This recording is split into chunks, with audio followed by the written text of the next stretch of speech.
Welcome to the Flying Octopus Podcast, offering a new perspective on Red Wings hockey, as well as all the important news from around the NHL. And now, here are your hosts, Tony Wolak, Devin Little, and Evan Sabrin. Hey, it's Carter Bear, and you're listening to the Flying Octopus Podcast. So, what did you think about the new guy promoting our podcast there, guys? I love it. He was my guy this whole time, and the Red Wings picked him. I'll be honest, I was watching the Bear leading up to Detroit's pick, and they picked Carter Bear. So feel pretty good about that. And we got him on the show, kind of. So I love it. Yeah, this is just W's all around for the Flying Octopus Podcast, if you ask me. Yeah, it was a great weekend at the draft. And, all I could picture at the time while the Red Wings were waiting to make their pick was Devin just hyperventilating into a paper bag at the Tigers game, knowing that Victor Eklund was there. And my guy was there too, Kayshawn Aitchison. So ended up with Carter Bear, not angry, don't hate it. But it was great to have him do a little plug for the show. I can't tell you guys how I got that. That's something I got to take to the grave with me. But I was very excited to share that with you guys. So welcome to episode 43 of the Flying Octopus Podcast, guys. I literally got stressed out doing the rundown today. There was just way too much stuff to get to, and today was just absolute anarchy as far as the first day of free agency went. Today's show, we're going to recap this day of free agency. Kind of a bit of an underwhelming day for the Red Wings. I know many people are expecting a big swing, but that hasn't played out just as of yet. So there's still time for things to get done, but social media was kind of crazy today with the lack of big name moves for Detroit. So we'll tell you guys today why we don't need to worry just yet. We'll also break down in-house moves made by Detroit, as well as the addition of new goaltender John Gibson, who was acquired in a trade with Pat Verbeek and the Anaheim Ducks over the weekend. We'll also take a look at the Red Wings 2025 draft class, and I'm going to give my thoughts on how this year's draft played out here in Los Angeles as I was able to attend. And I saw some things that may surprise you as far as the production was concerned. Also, if you missed it, our very own George Malik did a recap of all the Red Wings picks. You can find that on our Twitter page at Flying Octopod. It was great to have George back in the mix and doing what he does best. So if you get the opportunity, please check that out. Before we get started today, guys, there is some sad news to report as the Red Wings announced the passing of Hall of Famer Alex Delvecchio, a true icon who played his entire 24-year career in the winged wheel. Delvecchio replaced Sid Abel in the middle of the famed production line between Howe and Ted Lindsay in the early 1950s. He was a key member of the Red Wings Stanley Cup winning teams in 52, 54, and 55. He finished his career with 1,281 points, 383 penalty minutes in 1,549 games. And he was inducted into the Hall of Fame in 1977. His number 10 hangs in the rafters at LCA, and he was also named to the 100 greatest NHL players during the league's centennial celebration in 2017. So sad day in Red Wings lands, and our thoughts and prayers go to the Delvecchio family at this time as he will truly be missed, a true legend in Detroit hockey. So never easy to transition out of something like that, but we're going to do our best here today. Free agency, guys. It happened today. It came, it saw. It wasn't much on the Red Wings front. Some depth signings here and there, but we're going to get to what happened over the weekend first. And the Red Wings, there was a lot of moves made this past weekend. John Gibson acquired from Anaheim for Peter Mrazek, a 2027 second-round pick and a 2026 fourth-round pick. The Red Wings also traded Vladimir Tarasenko to Minnesota for future considerations with no salary retained, which I thought was a great move for the Detroit and Steve Yzerman. Re-signed Albert Johansson to a 2-year deal, Jonathan Berggren to a 1-year deal. Patrick Kane is now back on a 1-year, $3 million contract with up to $4 million in additional performance bonuses. They also tendered qualifying offers to Elmer Soderblom, left-handed defenseman Emil Viro, and they declined to issue qualifying offers to Devin's favorite, Cross Hanas and Gage Alexander. Tony, let's start with you. What stood out with you today and over this past weekend with the Red Wings as far as the moves they made heading into the 2025-26 season? Yeah. Starting with these internal moves here with re-signing and the Gibson trade.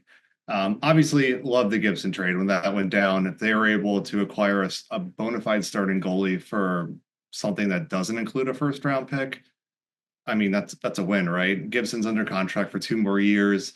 He'll be in a tandem with Cam Talbot this year. which I like. Gibson has a little bit of injury history. Talbot, it's in his late 30s, but still a quality netminder. But between them, you can divide and conquer the starts. You don't need to ride one goalie all year and give the backup like 20 games. You can distribute the starts in a manner that, maximizes rest, minimizes wear and tear on the body. So hopefully we can get through the year unscathed with Detroit's goalies, and that would be something because that's not happened in a little while here. But again, overall, he is the best goalie they've had since. Don't say Jimmy Howard. Sounds good, I guess. Like it's been a minute since Detroit has had a goalie of his quality. I mean, this is a net win for the Red Wings in terms of Gibson and Talbot versus the variety of goalies they started last year. When we'll get to the offense and the free agency signings later on, while they may not score as much, or maybe it's on the same pace, they will give up less next year. And I think that in itself is a big win for the team. I don't disagree. And I think, obviously Gibson's kind of the headliner here, and for good reason. The big thing for me is that you can kind of boil this trade down to being Gibson for Joe Veleno in a 2027 second at that. If you 3-4 months ago would have told me that's what it would take for the Red Wings to get a bona fide starter, sign me up. I'd hit that button immediately. Heck of a trade by Steve Yzerman, honestly. Great asset management. And after adding John Gibson, moving up Peter Mrazek and Vladimir Tarasenko's contract, they even gained cap space. Honestly, all around, they improved their goaltending. Like Tony said, they should be able to have a reliable tandem now. And maybe you see Gibson play around 50, Talbot play around 30. Maybe it's a little bit more even than that. But the main point there is that they can do it, and they should be able to feel comfortable about it. They the 1A, 1B of really the last 5-6 years, maybe still kind of there, but I think Gibson's is an established one, and that's something that they haven't had in a while, as has already been said. And as much as kind of, here we are recording on July 1st, the big cloud looming over everything is that the Red Wings didn't make a big move, haven't added a big name to dramatically push the team forward. If nothing else, they significantly improved their goaltending, and that's something that they've needed to significantly improve for years now. If nothing else happens, I'm not going to say it's a great offseason, but at least they did address that. It kind of makes the lack of movement elsewhere a little bit easier to swallow. That being said, I certainly don't think we're done this summer. And then just to kind of address a few more in-house moves here, I thought Albert Johansson honestly signed to a really good contract, 2 years at 1.2. If he continues on the trajectory he was on last season, that contract, I mean, already it might even look like a steal. It'll definitely look like a steal by the end of next year. Berggren, that he got a really nice raise for himself. Big year for him, quite frankly. You kind of start looking at what the depth chart looks like right now. Kind of hard to figure out exactly where he fits. This is kind of his year to show where he fits. And then, of course, Patrick Kane. Never felt like he was leaving, quite frankly. I know there was kind of some whispers that he might, and maybe there's some stuff with the Rangers. Never really felt like that. Yzerman was very clear he wanted to keep him. Patrick Kane was pretty clear he wanted to stay in Detroit. Obviously went down to the wire, but had to be nervous about something, right? And ultimately, that's a contract that I don't think he could be too upset about. Kane gets paid, and the Red Wings maintain financial flexibility to pursue moves in one way, shape, or form. When you heard both Kane and Yzerman in the end of year press conference, like both mention like wanting to, run it back for another year at least. At that point, it should have been like, all right, like this is happening at some point. Like there shouldn't be any speculation that he's going elsewhere unless like things really got botched, but I wouldn't be too concerned about that. But it just was a matter of like, it's kind of a complicated contract, these 35 plus contracts, like figuring out the performance bonuses, the structure of that, the tiers. And on top of that, there were several players who, more or less in his cohort, also signing contracts similar to this, that they signed these deals a little bit before Kane did. So you have to wonder how much that impacted negotiations. Like, well, if Matt Duchene's only signing for this much, or Claude Giroux's only signing for this much, or Jamie Benn's only signing for this much, like, what can we do here to like maximize value for both parties here? Like, getting Kane on a $3 million cap hit, that's great. He's going to hit a bunch of the bonuses for sure with how they're structured, and it'd be wise for the Red Wings to save cap space to make sure that's covered at the end of the year. So there's no bonus overages for the 2026-27 season. But I mean, it's a win-win, and that's always what you want with a contract. I don't think there's going to be any heartburn on either side from that. Agree with what you're saying, Devin. I thought Albert Johansson's 2-year deal was spot on with what I was projecting. Berggren, I thought his contract was a little rich, but then again, he didn't. His last contract was a little low, so I think it's evened out here. Yeah, I was. I mean, I know there's. So obviously Elmer Soderblom's still a sign, and I know I was a little surprised that he hadn't signed yet. He is eligible for arbitration, so maybe like both sides are just like taking a break. Like, we can revisit this later. And if we have to go to arbitration, like that opens up a buyout window just in case. I don't think Eisman would want to go to arbitration unless he absolutely had to, like, unless that was like a planned thing. But just a thought.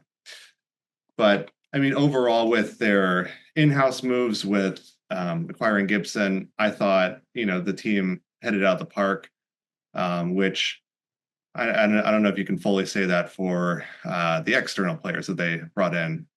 What were your guys' thoughts when you saw Tarasenko move for no salary retained? I thought that was just one of the biggest wins of the weekend. My first thought was, finally, everyone who's like, buy him out, they can just stop. Like, play that exactly how you want to play that. Like, you work the phones until the last minute, and if nothing comes to fruition, then yes, buyout should be the last resort. But like, work the phones. Like, you may not be able to get anything tangible in return, but you can also just get cap space in return, and that's perfectly fine.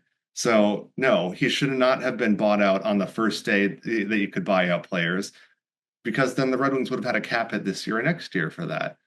No, instead, everything's free and clear. It's done. He's off the books completely, and that's good GMing right there. Yeah, I agree, and honestly, it kind of makes me wonder because Justin Hall is kind of the other guy everybody points to as a buyout candidate. I kind of wonder if that's kind of a similar thing there. Eisman doesn't want to buy out if he doesn't have to, and maybe they're still working the phones to find a new home for Hall. Maybe they're just like, you know what, he's got 1 year left. They don't have like an abundance of right-handed defensemen on their roster right now. Maybe it's kind of like a safety net thing where at least they'll have someone other than Mo on that right-hand side. Not the best right-handed defenseman in the world, but you have options right now. Whereas if you would have bought out Tarasenko, you would have bought out Justin Hall. You have these dead hits on your cap, and then now you have to now you're really needing to sign somebody, especially on that back end, if you're getting rid of Hall. And the most important thing we saw this weekend was the picture of Archie and Patrick Kane's son together, again, knowing that they'll be together for a while. Love those two kids. They are just absolutely adorable. I have a real quick question for both of you too about Kane. I'm kind of wondering, I'm very much in this camp. I'm wondering if you guys are in the camp with me. Do you think Patrick Kane's going to play for any other team than the Red Wings at this point in his career? This coming season, I don't think so. But like, if it's like 2026-27, he's back for another year, it's feeling like it's probably the end, and the Red Wings are looking like they may not make the playoffs. Like, yeah, I can see them potentially moving him somewhere for the last like stretch of the season just for another run at a cup. But like, that's it. After that, it's like, it's done, That's the only circumstance I can think of. And I mean, hopefully the Red Wings aren't in that sort of position at that point. So yeah, it'd be great if he could finish his career as a member of the Red Wings. Yeah, I agree with you there, Tony. I could see him possibly move at the deadline if the season goes off the rails. But I think at this point in his career, his age, his family situation, his being comfortable in the Detroit area, I think Kane's going to probably retire as a Red Wing. And that's something that I'm going to be grateful for because I still love watching Showtime play. And I know Detroit fans as well are a big fan of Patrick Kane's game and what he can bring to the younger players as this team transitions into the new era of Red Wings hockey. So, speaking of transitioning, let's get to today. A little more of a touchy subject following Twitter today. My neck hurts as I pulled the Devin with the up and down on Twitter all morning. Tried to take a nap, but that didn't really work out. There's just too much excitement going on. Underwhelming day, in my opinion. A lot of responses that we got on our Twitter page about how we felt, how Red Wings fans felt about today. Very underwhelming, but also a lot of people said it was a very safe day for Steve Yzerman. And just to remind everyone, it's day one of free agency. It's not time to panic yet. There's still their names on the board. Nikolai Ehlers is still out there. There's also the possibility of trades coming up in the next few days. Yzerman is not a guy who's just going to rush to do what he can when he can. So, Tony, I want to start with some of the signings today. And let's start with James Van Riemsdyk, who essentially is pretty much brought in to replace Vladimir Tarasenko. And now I know 2 years ago at the deadline, there was a rumor out there that a deal to Detroit was in the cards for James Van Riemsdyk, and he was almost a member of the Red Wings. But that didn't quite work out. Now, Van Riemsdyk, he's been in the league for a while, 17 years, 36-year-old. He was also the number 2 pick behind Patrick Kane in the 2007 NHL Draft. Tony, can you explain what James Van Riemsdyk brings to the Red Wings?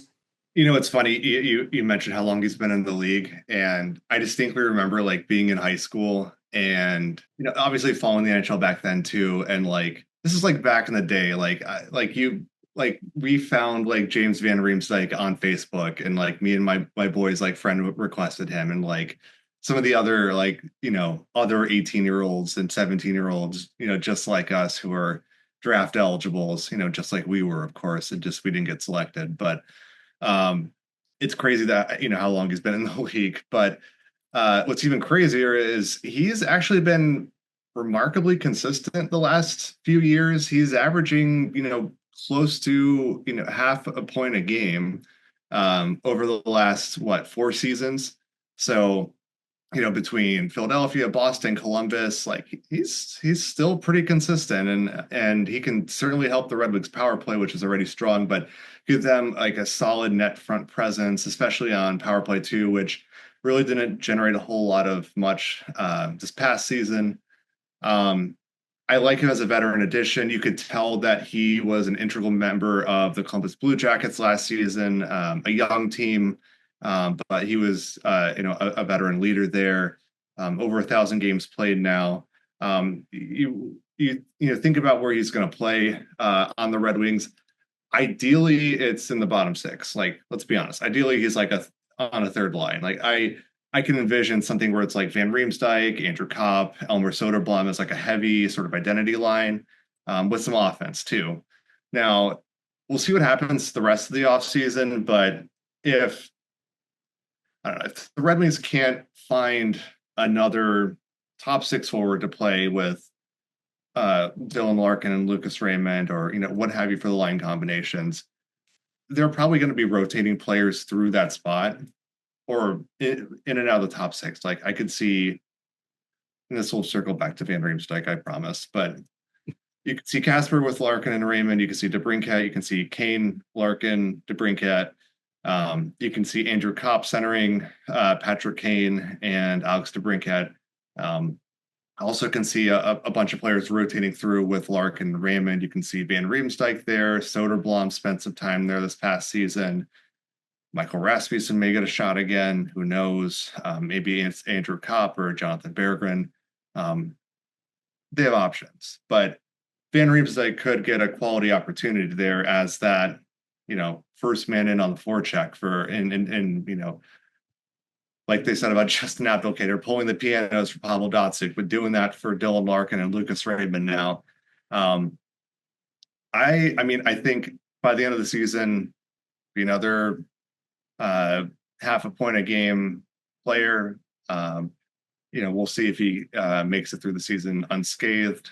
He skated in 71 games the last 2 years and 61 the year prior. So a little bit of injury concern, but obviously when you're 36, that's the case. As a 35-year-old, I can vouch for that. And again, it's a 1-year deal. We'll see where the Red Wings are come trade deadline. He could be a good asset to move, and get a draft pick or a prospect in return. Or he could be an integral, player for a playoff run. We'll see what happens here. But honestly, it's a low risk, bet for the Red Wings, and I think it was a good bet to bring in Van Riemsdyk. And a 1-year, $1 million contract, I believe $750,000 in performance bonuses possible there. That's about as low risk of a contract for a veteran as you can get. And for what it's worth, Van Riemsdyk has 80 goals over his last 5 seasons. Kind of speaks to the consistency that you were talking about there, Tony. You're not signing James Van Riemsdyk to like dramatically alter the offense. You're signing him to complement it basically and kind of fill out your depth, maybe provide a little bit of that veteran experience that we all know and love. He's going to be a good fit. He's not big like Michael Rasmussen or Elmer Soderblom, but he's a big dude. He's 6'3" and he's very sturdy. Does have that injury potential there, but honestly, if you can get 15 goals and maybe 35, 40 points out of him this season, you're getting your money's worth. And it's very clear that going back to that trade that never was a few years ago, it's clear that the organization does like this player, finally got their guy. And it's just one of those things where it helps you fill out your lineup. I do like kind of the point you're making there, Tony, where at least how things stand right now, it's kind of easy. You're right. It seems like things are going to kind of constantly be moving, and we did see that throughout last season as well.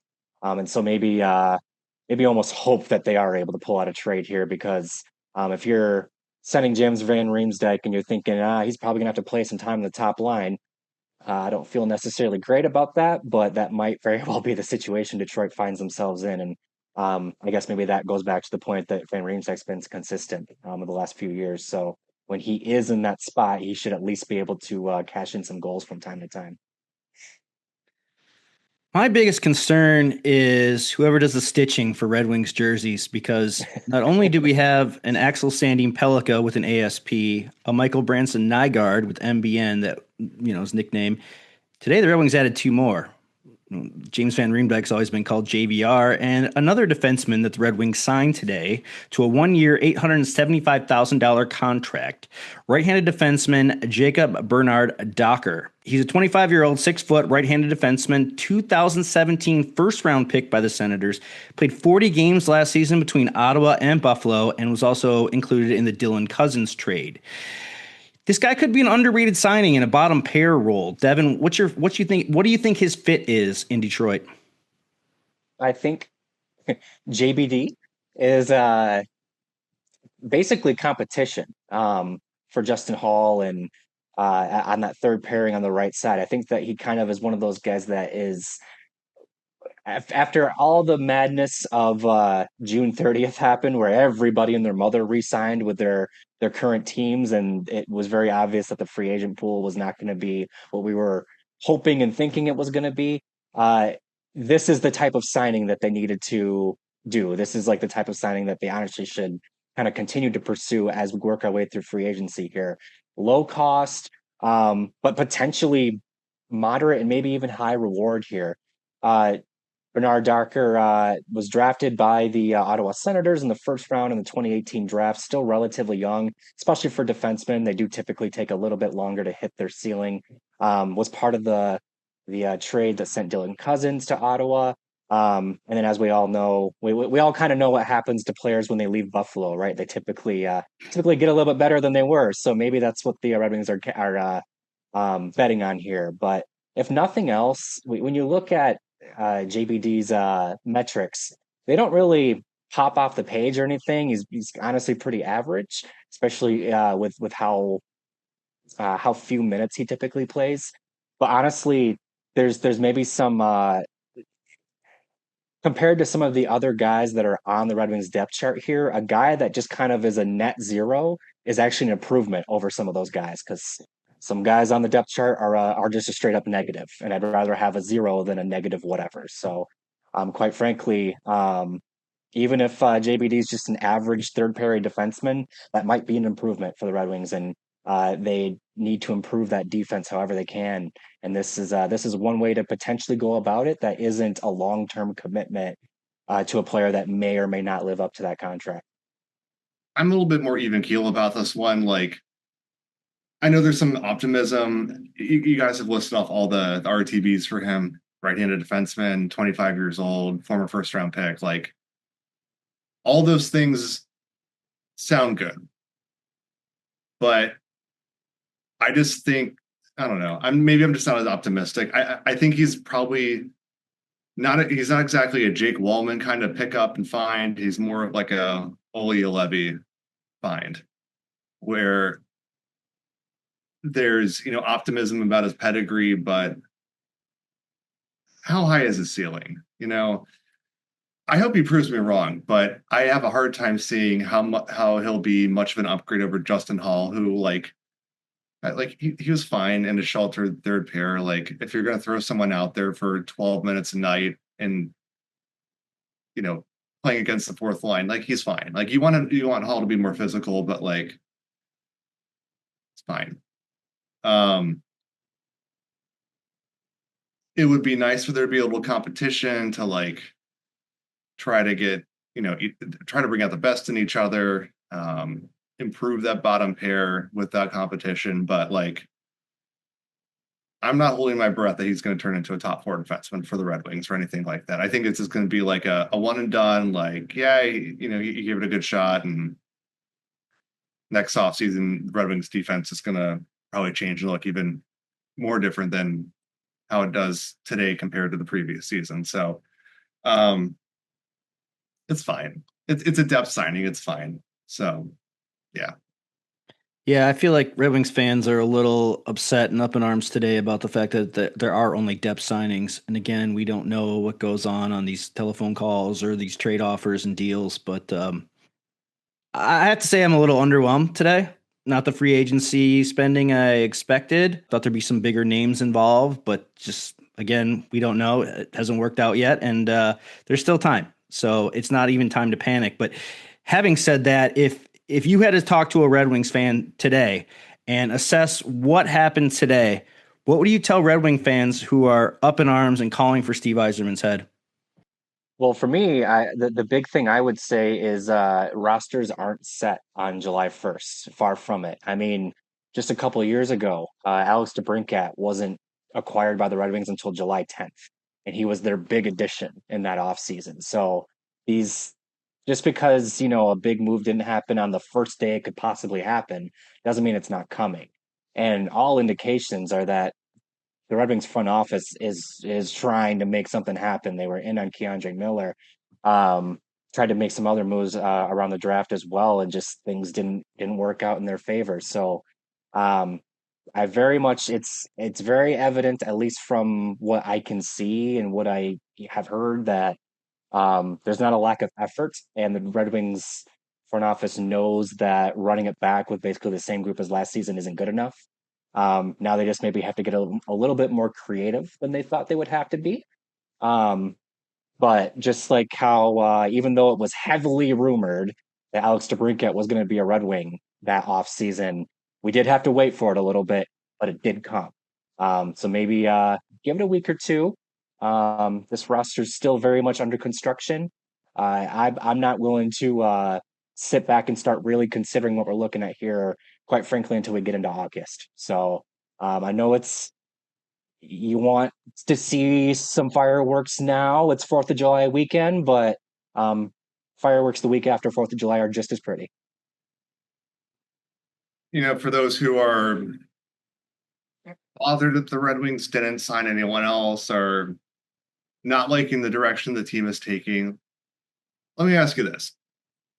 Would you rather the Red Wings sign veteran players to overpriced contracts or give their prospects an opportunity to earn a roster spot? You can't have your cake and eat it too. Like this was the main like gripe that people had about the Red Wings past season. Oh, they overpaid for Andrew Copp. Oh, they overpaid for JT Compher and Ben Sherrod and Justin Hall and whoever. Like, while that is true, the fact that they're not doing it anymore, like that's a good thing, like that shows that like they were being a little bit more conservative with these external additions who, may or may not fit and aren't willing to go past a certain price for them. And that's what you want in negotiations. Like you want to have like a limit where you're, if anything beyond that, it's you're not comfortable with that, and you don't want to harm the organization by continuing to put them in a bind. Now, like, look, I'll be honest, the Red Wings were in on a lot of players today. They made sincere efforts to sign players that would have made them a more difficult team to play against. But they had their limit, and other teams made more compelling offers, and the Red Wings didn't want to compete with that. And like for example, like I'll use Tanner Jeannot as an example. The Red Wings weren't in on him as far as I know, but at times during the offseason, it was like, oh, a player like him would make a lot of sense for the Red Wings, a physical player, hard to play against, all the things that Todd McClellan and Steve Yzerman said. He'd be great if he signed like a 1-year, $2 million contract or like a 2-year, $2.5 million contract or whatever it is. But like something like that. Boston gave him 5 years at $3.4 million. Would you want the Red Wings to do that? No, exactly. Like, don't commit to those types of contracts. Like, learn from your mistakes and instead,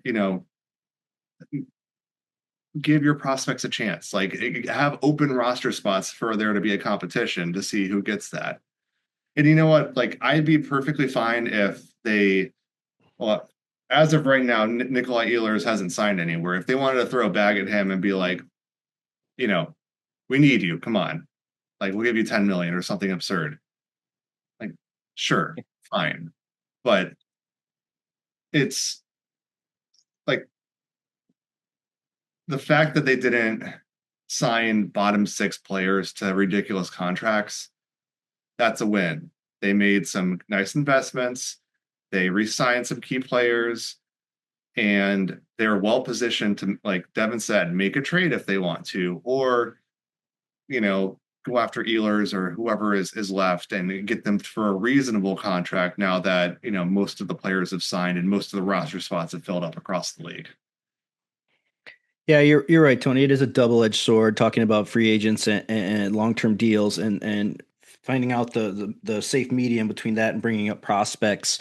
At the same time, the big names that there were very limited options for the Red Wings as far as signing bigger name guys to long-term deals, but you don't know what those deals were about. I mean, I'm sure there's 25 other teams that wanted a Keandre Miller. I'm sure there's 25 other teams that wanted Gavrikov, probably more. So we don't know what those offers were, and we probably never will.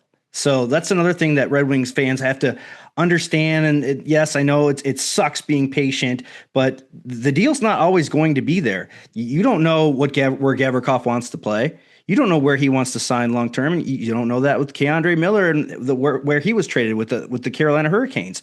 The deal that they made was probably Scott Morrow, a first round pick and a second round pick.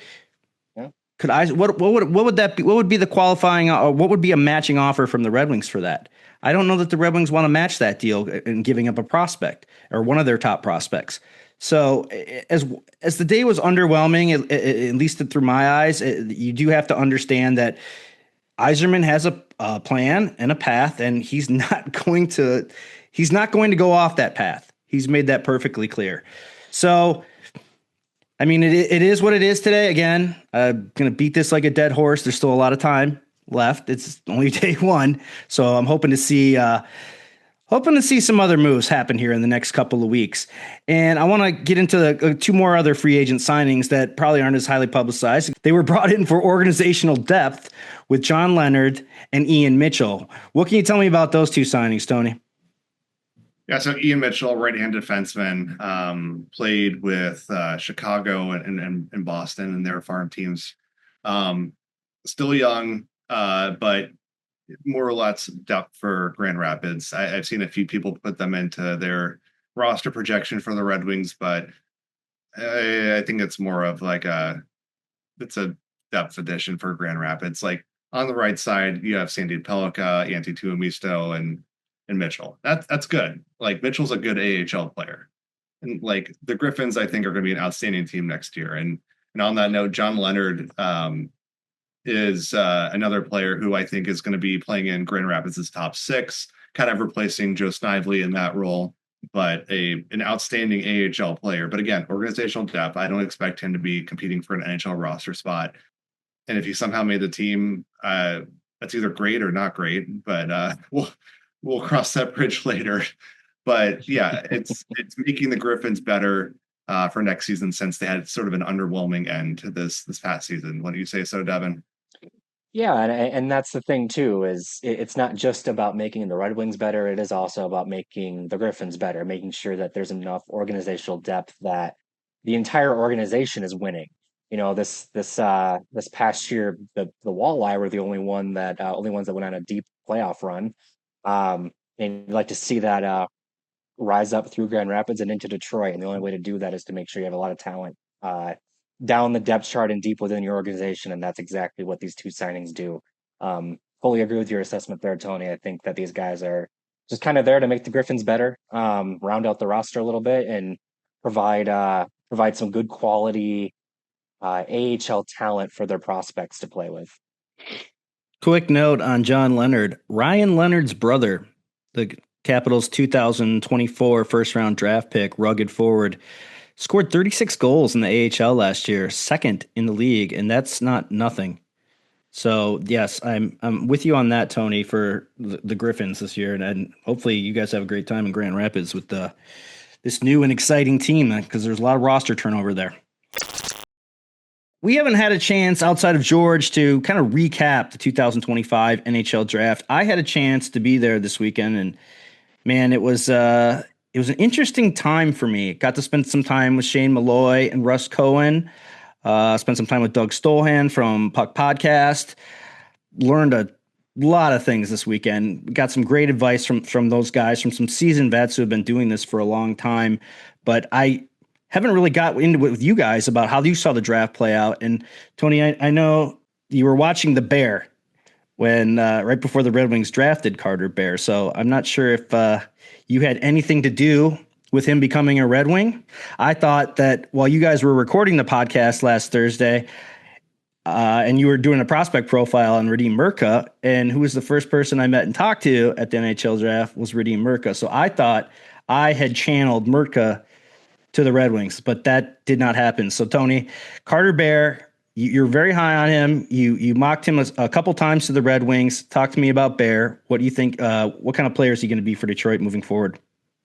Well, first off, it certainly seems like I have a stronger power over the universe than you do. So I just want to make sure we're all on the same page about that. I forgot to mention too, Carter Bear, our newest Flying Octopus fan. Yeah, and look, he has the Red Wings DNA. Like, what can we say that's already been said? Like, again, another high compete, high motor, high IQ player. Frankly, I love the way he processes the game in the offensive zone. Like, not only does he give it 110% every single shift and tries to win every single shift, the way he just approaches the offensive zone in layers, the way he distributes the puck, the way he finds soft spots for his teammates to find him, like, this guy's offensive zone IQ is on another level. And like, it shows where he scored 40 goals and it was a shortened season for him. Like, he may not be like the biggest player, but like, neither is Lucas Raymond. Like, and like, I'm not saying he has the same ceiling as Lucas Raymond, but this guy is a legit top 6 player. He's going to be a heart and soul player for the Red Wings. And I think as he progresses through, the ranks, moving up to probably the AHL for a minute and then to the NHL, I think he's just going to get better and better.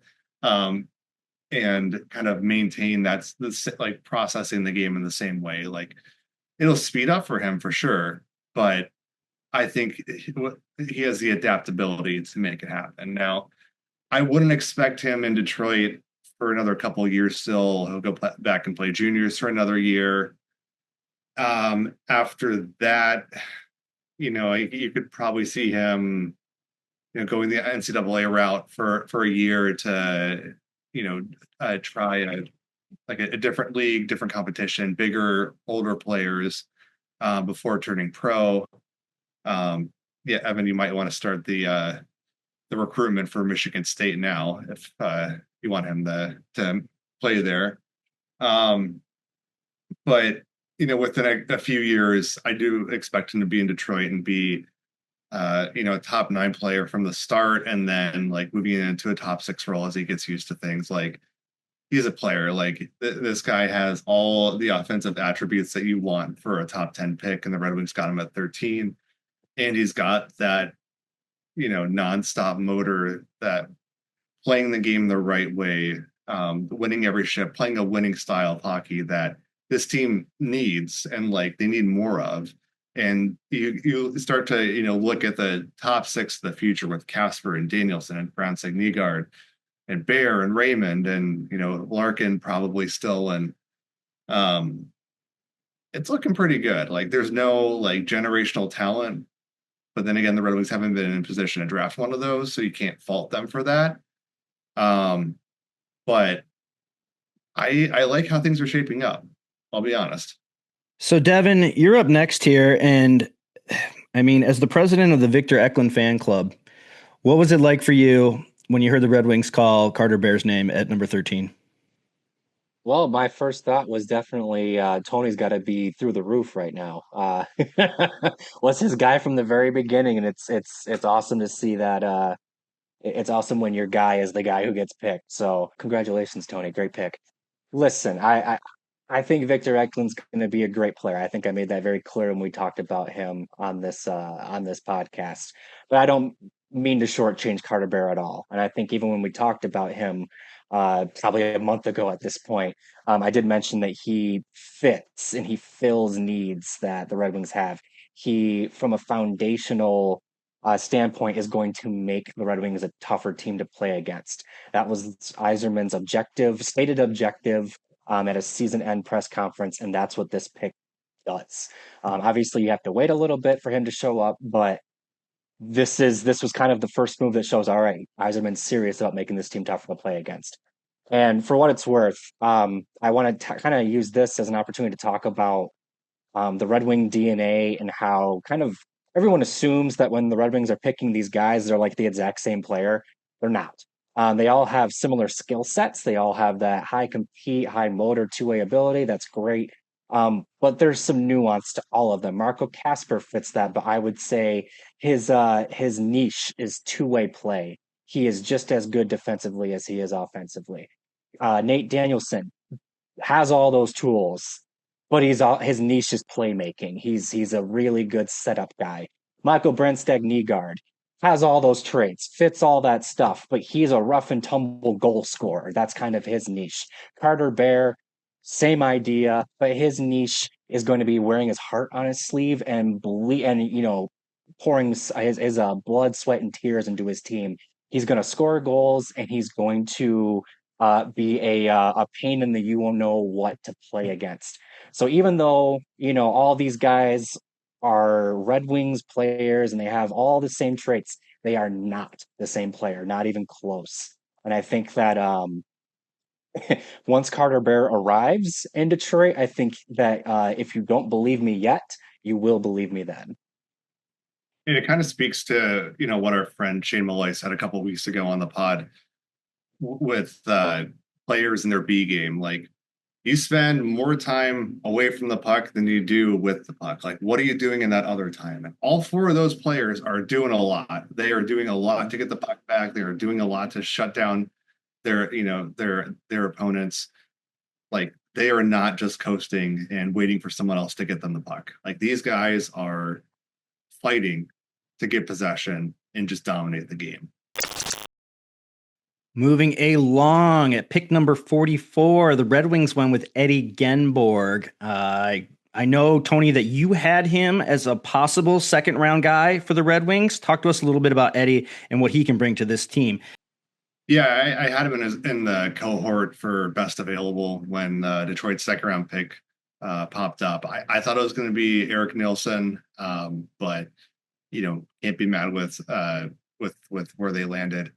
Genborg is Detroit. You're gonna love him. Like, he is a menace, and he just is a north-south player on the wing, a big heavy winger.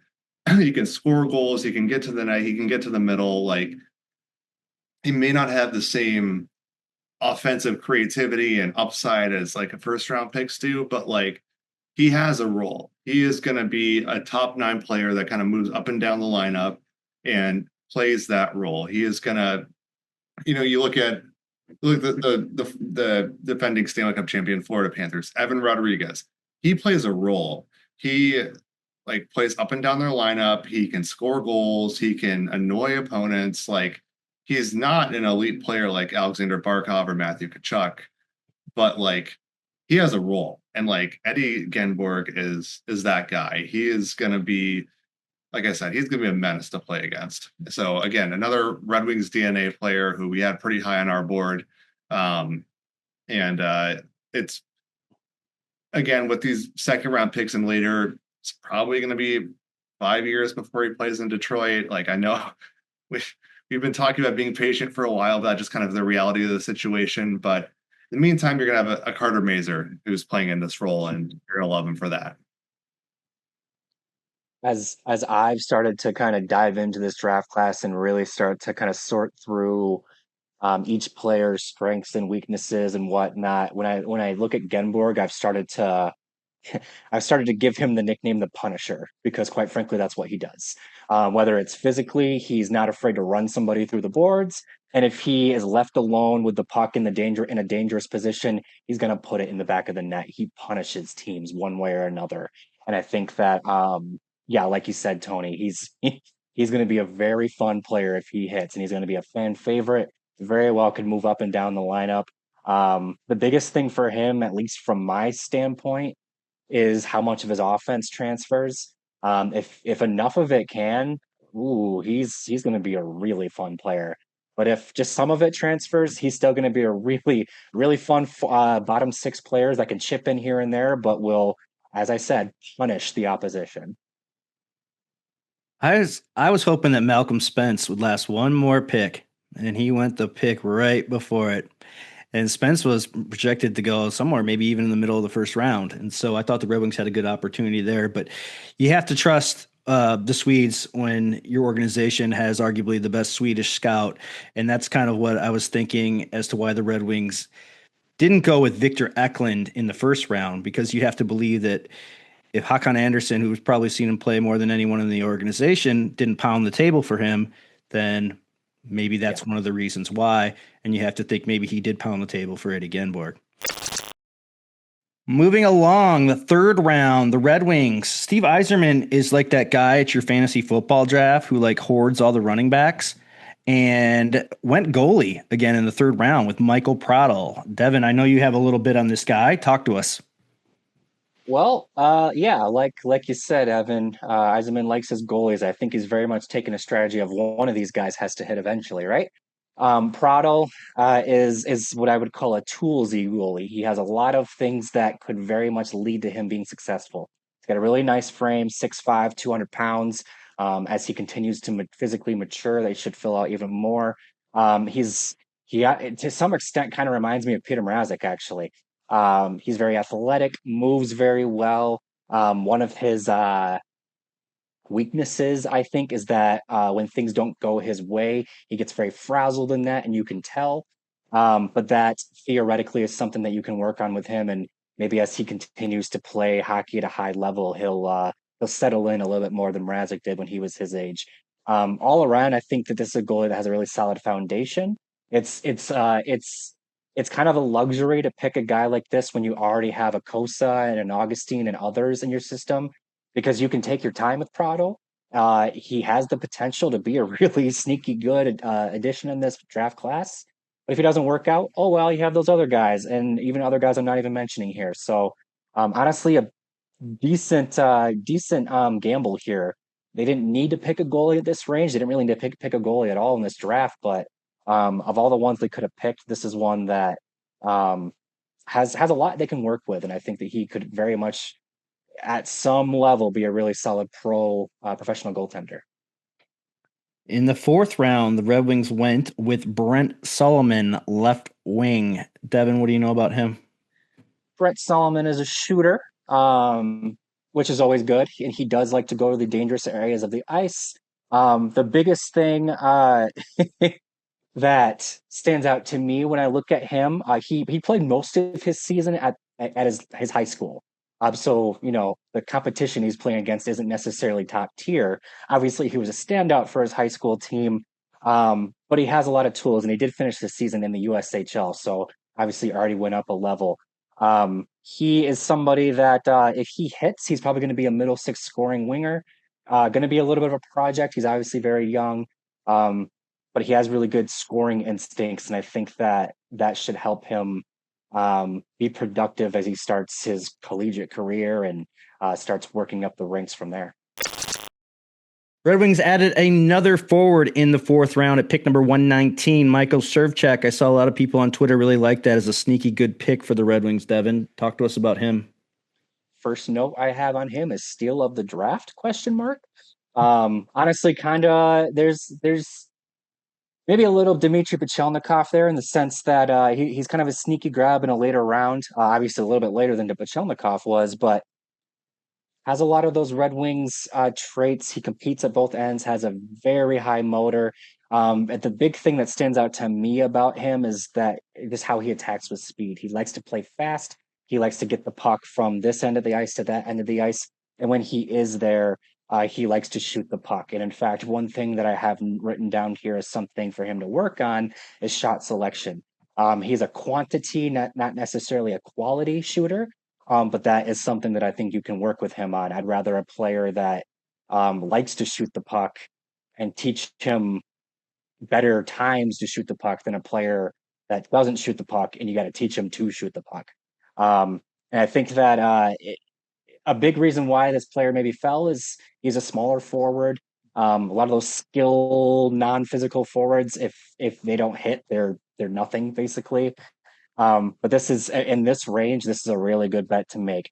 If he can add strength, continue to own his offensive potential, and kind of build on what already makes him a really exciting prospect, this is going to be a steal. He very much kind of projects as a middle six scorer, but honestly, if he could prove a lot of people wrong, and he very well might be the steal of the draft, like I wrote down here. Love it. And the Red Wings did make 3 more picks. We'll just get into real quick. The 5th round, they selected the left defenseman Nikita Turin out of Russia. Average size, puck moving, more defensive defenseman. Not someone who's going to put up a lot of high offensive numbers. At 172, they selected Will Murphy, more of a mauler, stay-at-home defenseman. And then at 204, they selected prep player Graydon Robertson Palmer to round out their draft class. They did have an extra 7th round pick, but they moved that for a 7th next year. So that does round out Detroit's 2025 draft class. While we can expect to see Carter Bears somewhat soon, again, like with the rest of these players, it's draft, then develop. And develop's going to take, 5 to 7 years. So patience, is still key. And before we wrap today, guys, there's a ton of news and notes that hit the airwaves today, and I want to get to a couple of them. But I want to get into some of the signings that we liked and that we didn't like. And I'm going to start off here because out in LA, it's basically a firestorm among Kings fans with Ken Holland's signing of Corey Perry to the Los Angeles Kings. Corey Perry has been public enemy number one for Kings fans for as long as I've lived here. And I even had a friend reach out today on Facebook saying they were going to cancel their Kings season tickets. Like it was that debilitating to all these people to see that Corey Perry is going to be wearing a Kings jersey. And I think a lot of people were frustrated thinking that Ken Holland doesn't understand the rivalry out here with Kings and Ducks fans, and that Corey Perry signing was a no-no. Devin, what did you see signing-wise today that really stood out to you? Well, I'm going to go a little outside the box here. It's actually not one from today. The contract that honestly caught my attention was Brad Marchand receiving a 6-year contract as a 37-year-old. First of all, shout out to Bill Zito, Florida's general manager, for doing what everyone thought was going to be impossible and retaining all three of Sam Bennett, Aaron Ekblad, and Brad Marchand. I mean, you got to give them credit there. That's that's a championship core there. Brad Marchand was an excellent fit with that team. He did what he had to do to make sure that nobody left that team. Having said that, it rubs me the wrong way. I don't think Brad Marchand's going to play until he's 43. I don't know if he's even going to play until he's 40. So, there's a term that comes to mind when I think of this contract. I'm not going to say it because it might be going a little too ahead there, but it seemed like a deal where they made the terms in such a way that it made sure Marchand got his money, but also made sure that he was able to stay a Panther. And I just kind of wonder. I'm very curious to see how much of that contract Marchand sees through before he ends up on LTIR. I mean, with the changes to the CBA, it's not like he can just come back in the playoffs. But also, like, imagine that. Like, it's the last 2 years of the contract. He's not planning to play, but oh wait, no, he's back for the playoffs. He skipped the whole year, but then he's coming back for the playoffs. No. I mean, as far as contracts go that were signed today or leading up to the July 1st kickoff, I feel like there were probably more that I didn't like than I did like. And for that, I kind of feel like the Red Wings probably in a good place to not commit to these types of deals. Like, one that stands out is Michael Granlund signing for 3 times 7 with the Ducks. Like, the term is fine, but $7 million for middle six player, I thought was a little rich. I mean, it also speaks to the rising salary cap, but like, if you're looking at what other players signed for, it was a little much. Like, if Brock Besser got 7.25 and then Michael Granlund got 7, like, these two things aren't the same, So with that, I was a little surprised. Besser's deal, I was surprised that he ended up in Vancouver, because I feel like he could have gotten more out on the open market. But if he wants to stay, like, he wants to stay, and like, you can't blame him for wanting to like stay in the only place where he's played his whole career. Now, like, that's understandable. I get that, and good on him. Honestly, Evan, I like the Corey Perry signing in Los Angeles. Like, for reasons out there, like, the fans don't love it, but I think it's a good fit. I think Joel Armia is a good fit there too. I'll skip over Cody Ceci. I think the Kings and I really like the Andrei Kuzmenko contract that he signed. It was 4.3 for 1 year. That's a good bet for someone who did mesh pretty well on their top line. So good on him there. One other move that I didn't love was Seattle signing Ryan Lindgren to a 4-year, $4.5 million cap hit contract. that is pretty much the Ben Sherratt special right there. And I was so scared that the Red Wings were going to do that. And I'm so happy that it was Seattle instead. So, thankfully, some of these landmines were avoided by the Red Wings, and they're not on the hook for any contracts that'll look like albatrosses almost immediately. I wish they were able to sign Nick Perbix, who ended up signing in Nashville for 2.75 a year for 2 years. I think he would have been a great fit. Otherwise, Isaac Lundestrom signing in Columbus for a little over $1 million for 2 years. He was another player who I was hoping the Red Wings would look at for their bottom six. Otherwise, it's fine. It was a thin class, and if you're going to be, dishing out contracts, they might as well be ones that are less risky. You're a big proponent of Gavrikov, Tony, and seeing him get 7 years, $49 million. What ran through your head when you saw that? I thought he was going to get more. Clearly he was the best defenseman, and I don't know if the Aaron Ekblad hometown discount played a factor in that, or if he just really wanted to go to New York and this is all they could do for him. Some of these things we'll never know, but I thought for sure he was going to be the top paid defenseman this year, and it was Ivan Provorov instead. And he got 7 times 8.5. And I do think Gavrikov is significantly better, but it sucks that the Red Wings missed out. But it seemed like people knew he was going there well before July 1st. So you're playing it with a stacked deck if you're the Red Wings are trying to get him. It kind of is what it is at that point. How did you feel about the Keandre Miller moves, guys? It kind of felt like there was a lot of talk about the Red Wings being heavily involved with that. Almost felt like not as far as the Jacob Trouba deal went last year, but Red Wings were highly linked to him. What were your thoughts on that deal? Well, they were in on him. They did, make a valiant effort to get him from the Rangers, but look at what Carolina gave up. They gave up a lot. I know that the first round pick will be towards the end of the first round, more than likely, but a first and a second and Scott Morrow, that's a lot. And I don't blame the Red Wings for not committing those types of assets to a player that they then turned around and signed to an 8-year contract at 7.5 per year. It would have been great to have Miller, but not for that trade and not for that contract.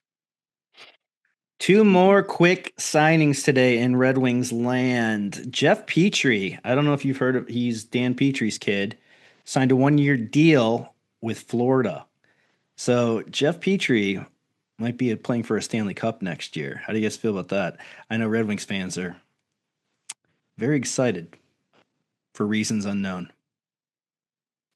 If he's playing for a Stanley Cup and the Red Wings aren't in the playoffs, I'm gonna have a few drinks. And then right after that, Devin and I's favorite goaltender that I think we've talked more about Alex Lyon than any other current Red Wing the last 2 years since I've known you, Devin. And he signed a 2-year, $3 million deal with the Buffalo Sabres. Devin, how heartbroken are you? A little. Lyon was probably one of the better stories over the last couple of years. He was very much signed to be the third goaltender 2 seasons ago now, and ended up being the Red Wings' top option in goal. And he's obviously a fun character off the ice, really easy to cheer for.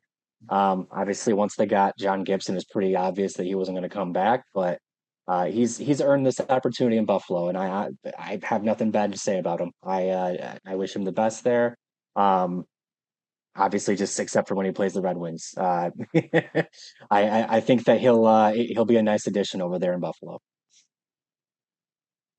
Yeah, and I think it also basically says too, you look at John Gibson and Cam Talbot with their age and injury history, and I think it almost ensures that we will see Sebastian Cossa get some starts in Detroit this season. And I know a lot of And people are looking forward to that. and that's honestly one of the reasons why I like the Gibson pickup, other than the immediate improvement he provides. Gibson's going to miss some time. It's almost certain. And Cam Talbot's probably going to miss some time. And so you're not blocking Sebastian Cossa by bringing in a goalie like John Gibson. This is a season where you want Cossa to get some games and to earn more of them as the season goes along. And having goalies that you can almost guarantee are going to miss some time, that will then allow him to get that action. I'm satisfied.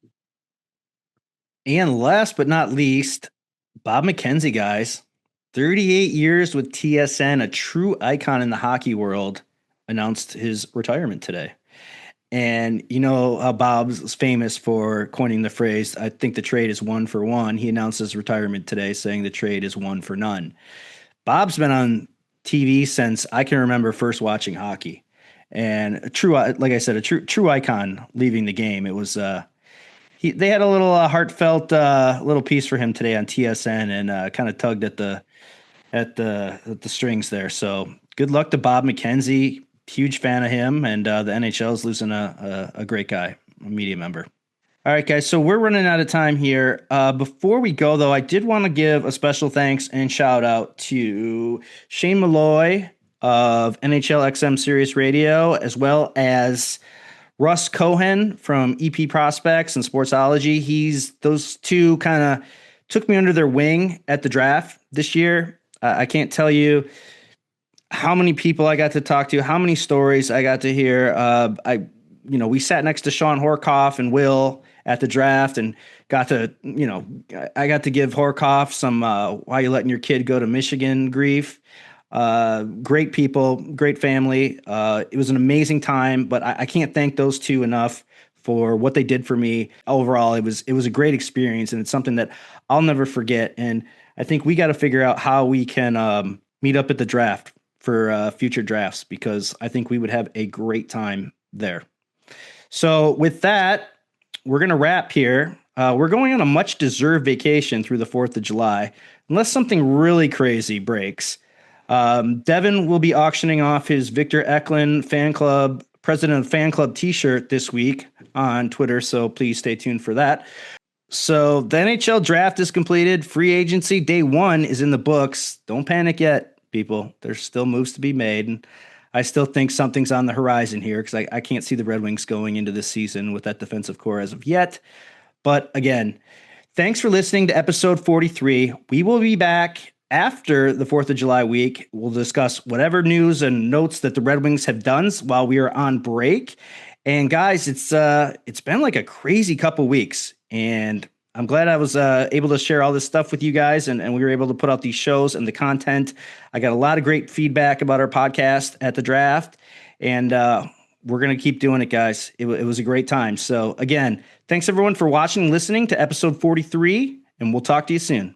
Thanks for listening to the Flying Octopus Podcast. Follow us on YouTube at the Flying Octopus channel and Twitter at Flying Octopod.